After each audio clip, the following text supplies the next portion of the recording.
안녕하세요. 법무법인 대한중앙 김소장입니다. 안녕하세요. 조계현 변호사입니다. 대표님, 최근에 보니까 법정에서 칼부림 사건이 있었습니다. 종종 일어나죠. 아, 정말요? 예. 아니, 그게 그 보안 검색대가 있지 않습니까? 근데 이제 공항처럼 엄중하게 하지 않고 대강합니다. 공항에서 아주 사소한 것도 걸리잖아요. 라이터 같은 것도 다 걸리고. 라이프도 넣고 있으면 열어보라고 잘 하는데 네네. 저도 이제 그때 무슨 사유인지에 가위를 좀 큰 거를 한번 사서 들어갔었는데 변호사가 들고 있는 것도 확인을 하네요. 원래 안 해요. 안 아. 하는데 그러려면 이제 신분증을 보여줘야 되거든요. 그래서 이제 귀찮으니까 또 그리고 원래 변호사들이 배지 달고 다니면은 그렇죠, 잘 그렇죠. 예. 그런데 저는 배지 안 달잖아요. 배지 달면 좀 가오가 저희 포켓 치프를 하기 때문에 네네. 여기에 이제 배지까지 하면은 과하네. 너무 과한 투머치네. 느낌이라서 그래서 안 하는데 막 가방에서 꺼내기 귀찮으니까 검색을 받습니다. 갔는데 그날 법원을 오전에 한 곳, 오후에 한 곳을 갔는데 가위를 넣고 있다는 걸 제가 깜빡했는데 네네. 오전에 그냥 지나갔어요. 저는 아무 문제 없다고 생각했죠. 그냥 가방이 그냥 지나갔죠. 근데 오후에 가위를 꺼내라는 거예요. 그래서 오후에는 가위를 꺼냈어요. 신분증 보여주셨네. 가위를 그냥 맡기고 갔죠. 그냥 맡기고 갔어요. 근데 이제 그때 생각, 오전에는 그냥 지나갔는데 그 보안 검색대가 매우 허술하다라는 생각을 그때 했었죠. 보니까 코인 사기더라고요. 그러니까 법정에서 그날 재판받던 피고인이 네. 1조 5천억 원 사기 혐의로 재판받던 그렇죠. 사람이었고 그래서- 사기 피해자가 네. 그 피고인을 찔러서 살인미수로 재판받는다고 하던데 그 80억 당했다고 80억을 찍은 사람이. 뉴스 댓글 보니까 80억이면 무죄 아니냐?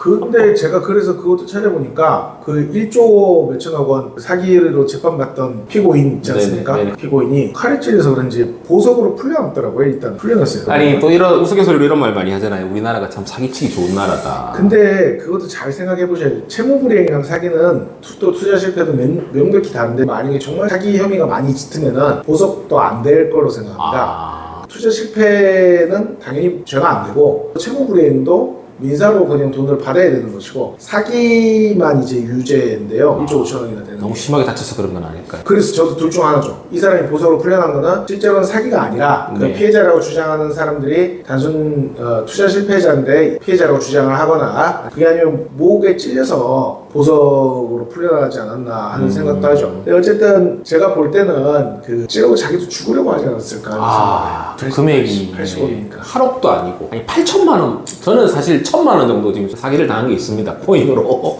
그것만 해도 지금 생각하면 잠이 안 와요. 짜증이 나고. 정말 오래 걸리더라고요. 받지도 못하고 지금. 80억을 당했다면 상당히 돈이 있었다는 소리죠. 비트코인 100개 가량을 비트코인을 맡기면은 이자 형식으로 무슨 배당금을 이렇게 받는 그런 투자였는지 사기였는지 잘 모르겠습니다. 저는 근데 사기로 다시 보죠. 입증이 어려서 그렇지. 참, 코인이 참 입증이 어렵다고 하더라고요. 요즘 코인 관련 사기도 엄청 많고 그래서 그런 부분을 전문적으로 수사하는 부서들도 많이 생기고 있는데 근데 한동안은 대부분 다 투자 실패나 민사 문제로 넘어왔어요. 근데 요즘은 이런 유형의 사기가 많아짐에 따라 정부에서 대처를 하고 있는데 좀 지켜볼 일이지만 중요한 건 이제 이 법정에서 난동을 피울 때 사실 이렇게 대처할 만한 특별한 어떤 경찰력이나 보호 장치는 별로 없는 것 같아요. 근데 만약 이 법정 모독죄라는 게 있잖아요. 그럼 법정에서 그런 사건을 저지른다면 혹시 가중처벌을 받을 이 위험? 사람 목 찌른 사람 있죠? 그 살인 말고도 법정 모독으로 기소될 것 같더라고요.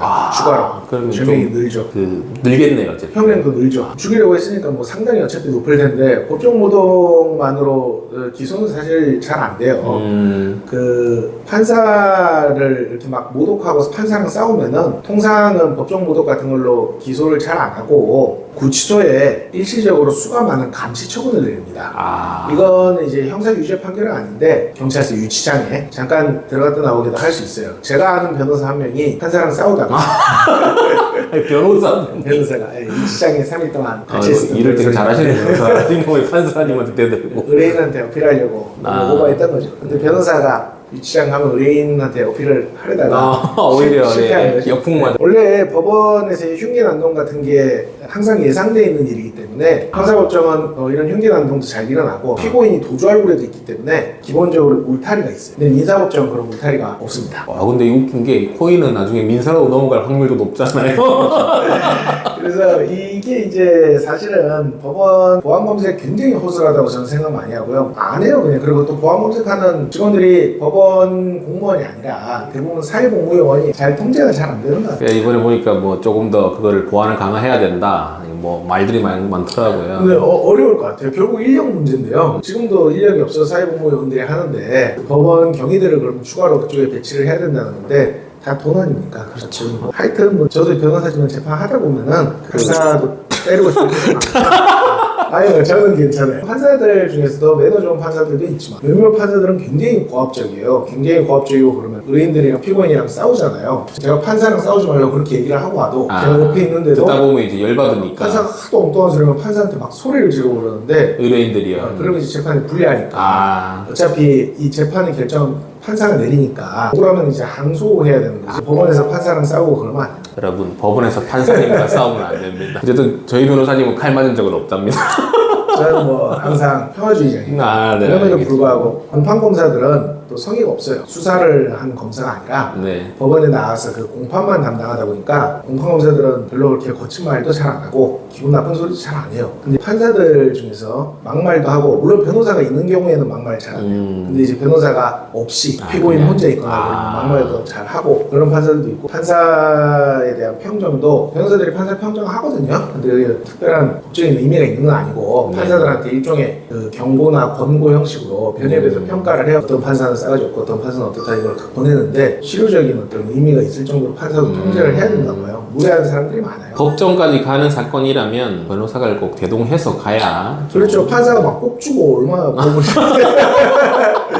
변호사 있으면 그나마 덜하지. 뭐 당사자들한테 꼽도 잘 주고 그게 말이 되냐고 된다고 생각하냐고 막 그러고 미친 사람들 많습니다. 알겠습니다. 오늘은 저희 대표 변호사님 모시고 법정 코인 사건으로 인한 칼부림에 대해서 한번 말씀 나눠봤습니다. 자기 권리를 구제받을 거면 변호사와 꼭 대동해서 법정에 서시기를 바랍니다. 앞으로도 재미난 영상으로 찾아뵙겠습니다. 감사합니다.